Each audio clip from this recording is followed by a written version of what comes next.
Bonjour à tous et bienvenue sur boursicoté.com pour cette nouvelle analyse technique Forex, matières premières et crypto-monnaies avec une paire de devises euro-dollar qui termine la semaine ici sur cette zone des 1.1020, zone horizontale qui a été testée et qui pour l'instant a du mal à laisser la place ici à une poursuite du mouvement. Alors nous avons une autre zone qui est apparue, cette zone ici des 1.1060, on le voit, elle a donné lieu ici à une zone de résistance et ici donc cette semaine sur cette phase. Donc pour l'instant, on reste ici dans un flux haussier avec une dynamique qui est bien portée ici par la moyenne mobile 20 exponentielle et deux contacts donc sur cette zone des 1.1060. L'enjeu est simple pour les prochains jours, ne pas casser ici ce point bas intermédiaire. Tout simplement parce que si on venait à casser ici ce point bas, eh bien on aurait une configuration qui ressemblerait ici à un double top et qui pourrait donc se valider sur rupture de ce point bas et donc provoquer un mouvement de retournement. Ce qui veut dire que globalement, tant que l'on est au-dessus de cette zone des 1.0925 et en plus au-dessus de cette moyenne mobile 20 exponentielle, malgré cette phase de neutralisation, on reste dans une dynamique haussière dont l'objectif est une poursuite en direction de cette zone des 1.1120. La paire de devises livre sterling contre dollar américain est en train de donner des signes de reprise haussière. Après une cassure timide de la zone ici des 1.2440, on peut constater déjà que d'un point de vue court terme, on est bien resté ici au-dessus de cette moyenne mobile 20 exponentielle, ce qui veut dire que dans un contexte court terme, on reste ici dans une dynamique haussière.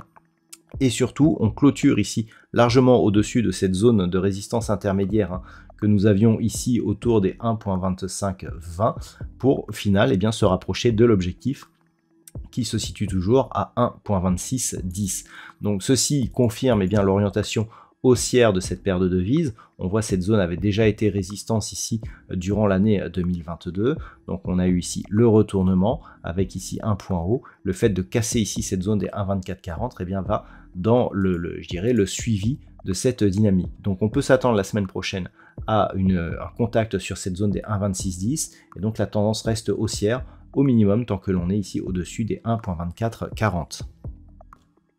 Sur le métal jaune, on est resté coincé quasiment toute la semaine autour de la zone ici des 2000 $ l'once. Donc cette zone qui est plus une zone psychologique réellement technique, elle agit un petit peu comme une zone de résistance. On le voit clairement ici, si on matérialise justement ce niveau, la zone des 2000 ici a joué comme une résistance depuis pour donc cette semaine.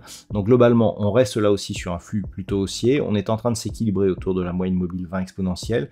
Il n'y a pas de contact sur la bande de Bollinger inférieure.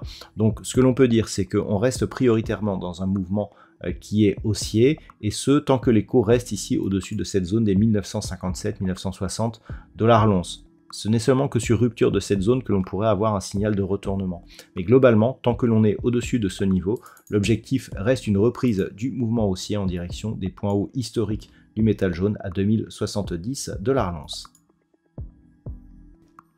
Concernant le WTI, on a bien validé ici la zone des 75 $ le baril comme niveau d'objectif, puisque suite à la descente que nous avons connue donc ces derniers jours, on s'est stabilisé autour de cette zone avant même de commencer à rebondir. Alors on peut considérer ici que cette cassure de la zone des 80 $ le baril a constitué un faux signal et était parti d'une déclaration de l'OPEP qui consistait à réduire sa production. On pensait donc que les cours allaient remonter et casser cette zone des 84 $ le baril, sauf que cette zone n'a jamais été cassée. C'était un petit peu, je dirais, le signal de confirmation. Donc en absence de signal de confirmation, on a commencé ici par combler partiellement le gap qui s'était ouvert donc suite aux dernières annonces de l'OPEP, et puis on est venu au contact de cette zone des 75, ce qui invalide la sortie haussière et donc neutralise l'intégralité de la dynamique. On se retrouve donc dans une tendance telle qu'elle était avant cette tentative de cassure, autour de la zone des 75 $ le baril, donc comme ce que nous avons depuis la fin de l'année 2022, donc une tendance totalement neutralisée, qui reste dans un contexte moyen terme plutôt baissière, mais avec ici beaucoup moins de priorité, puisque nous avons cette grande tendance de neutralisation qui a, je dirais, amoindri cette priorité baissière. Donc on reste neutre autour des 75 $ le baril, tant que l'on évolue ici entre grossièrement 84 et 70 $ le baril. Et enfin au niveau du Bitcoin, eh bien il semblerait que l'on revienne ici au-dessus de cette zone des 29 000 $ pour un Bitcoin. Alors je vous ai matérialisé ici une zone secondaire suite à la rupture des 25 200 points.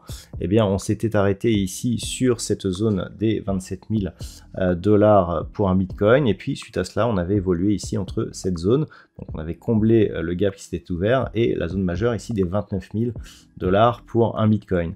Eh bien ce que l'on peut constater, c'est que après la tentative ici de sortie avortée, et donc qui avait pour but et objectif la zone des 32 200 $ pour un Bitcoin, eh bien on est redescendu sous les 29 000 et on est revenu tester cette zone des 27 000. Grossièrement, le fait que l'on n'ait pas cassé cette zone conserve une priorité haussière à la dynamique, qui de plus est repassé ici au-delà des 29 000, avec même cette dernière journée qui nous a validé cette zone comme niveau de support. Donc même si la dynamique a légèrement faibli, on était sur une tentative de sortie ici qui était assez dynamique, l'objectif reste identique, à savoir ici cette zone des 32 200 $ pour un Bitcoin, et ce tant que les cours restent ici au-dessus des 29 000, mais surtout celle des 27 000 $ pour un Bitcoin. Voilà donc ce que l'on peut dire sur cette analyse technique Forex, matières premières et crypto-monnaie. Je vous souhaite de passer un très bon week-end et on se retrouve dès la semaine prochaine pour d'autres analyses techniques, toujours sur le site boursicoté.com.